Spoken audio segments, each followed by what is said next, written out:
Hi. What's the single largest investment that most people will ever make in their lifetime? Purchasing a home. 60% of homes in the US have a mortgage, whereas 90% of first time homebuyers have to have a mortgage.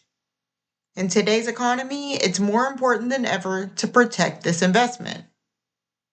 But how do you protect your property, home, and its contents confidently and safely? You buy insurance, of course. But this is only the beginning. What do you do in an event that something occurs that damages or ruins your investment? You file a claim. The claims process can be convoluting, confusing, and overwhelming. Arming yourself with the right information is important in simplifying the process, allowing you the confidence to protect your interest while moving through it. Today, we're going to talk about how to file a claim, what happens after you file a claim, and how to get what you've already paid for. First in the process is choosing your policy. Choosing a policy that best fits your goals is important. There are several variables to be aware of here. Your premium will determine how much you pay each month. Your deductible will determine how much of a claim you will have to cover, and your type of policy will determine how much insurance will pay on your claim. Your premium and deductible are typically tied together. If your budget calls for a lower monthly payment, also known as your premium, then your deductible is going to be higher.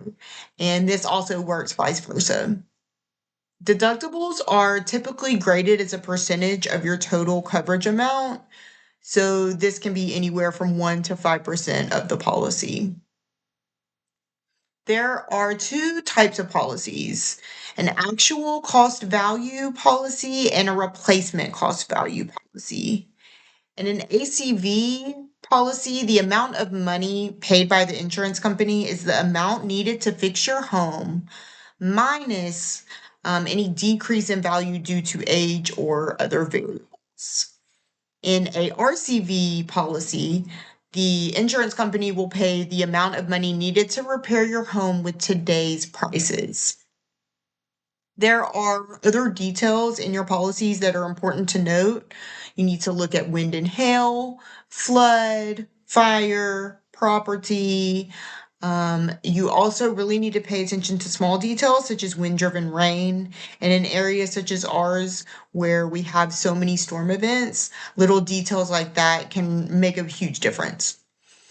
So now that you've chosen a policy, say an event has occurred. First things first, you need to assess damages. The Texas Department of Insurance says after a storm, it's important to have a contractor come and help you assess and mitigate any damages.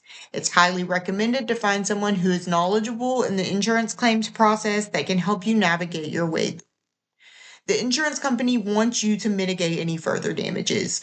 It also protects their investment, so they want to prevent any further damages from affecting the property.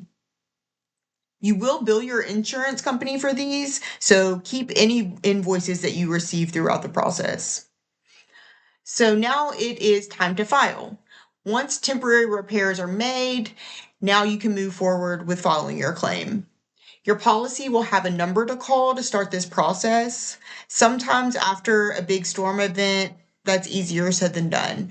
So filing online is another option. After your claim has been filed, you will be assigned what is called a field adjuster. It's important to coordinate with your contractor to make sure that they can be there on the day and time that the adjuster plans to come out. It's always great when your contractor can attend the adjuster's appointment. This will allow for someone qualified to make sure the adjuster does not miss any damage.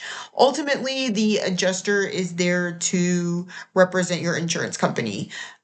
So it's in your best interest to have your contractor there to represent you.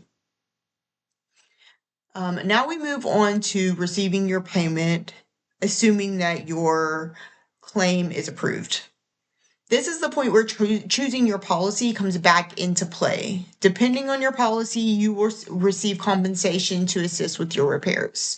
At this time, insurance will send over an estimate. This can be called a scope of loss or a loss statement.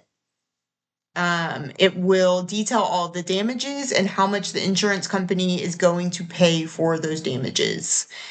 This is the total amount they will be sending to have the repairs performed. This document is not always easy to read, so this is another instance where it's important to work with your contractor. So there are 3 factors in payment: deductible, which is what you will pay.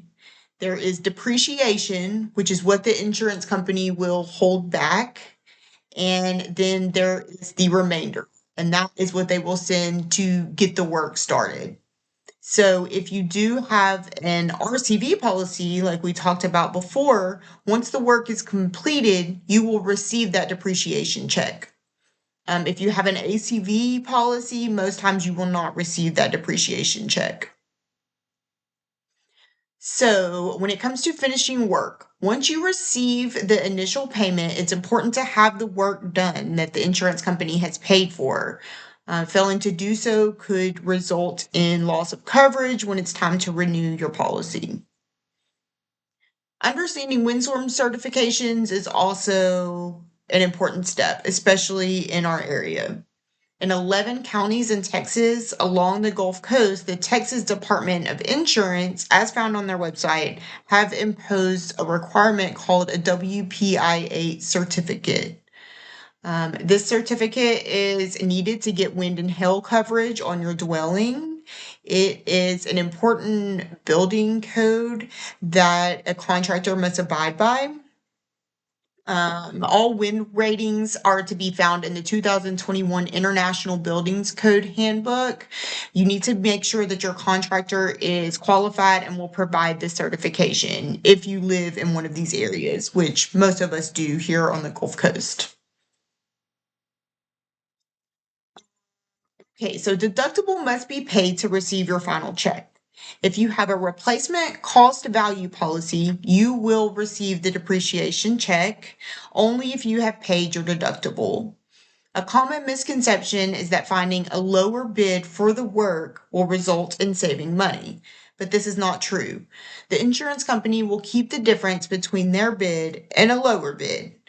So to kind of simplify that, say that the insurance company has sent you your loss statement. It says, we will pay X amount for your damages. Most people think that they find a lower bid and get the work done and they're able to keep that difference, but it's not true. They will require proof of payment. And if payment is lower than the amount of money that they have allotted for, then the insurance company will keep that difference. They don't release that to the homeowner, and no one gets those funds. So, in conclusion, my hope is that with this information, you'll feel more confident than ever despite the current environment. You'll now be able to navigate the process more smoothly with a renewed sense of confidence, and you and your family will be protected. Thank you.